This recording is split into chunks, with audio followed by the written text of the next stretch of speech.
Pastor Victor Kanyari nĩagegetie macambĩki aingĩ ake thutha wa kũhithũria atĩ ena mwana ũngĩ mũirĩtu ũrĩa mũingĩ ũtarĩ wamwona.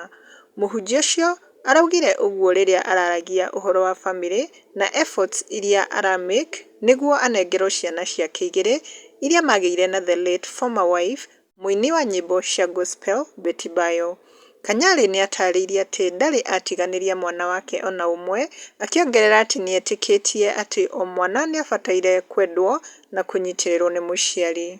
Augĩte ndangĩte ciana ciake na erĩra andũ atĩ nĩagatambũrithia mũirĩtu ũcio wake kũrĩ andũ ihinda rĩakinya.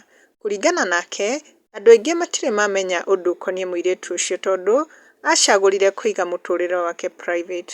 Mũhunjia ũcio nĩongereire na kuga atĩ mũirĩtu ũcio wake nĩarĩ na genes cia Somali, rĩu andũ nĩmarigagwo mũno na atĩ ũndũ ũcio nĩwatũmire andũ magĩe na nganja ũhoro ũkoniĩ mwonekano wake.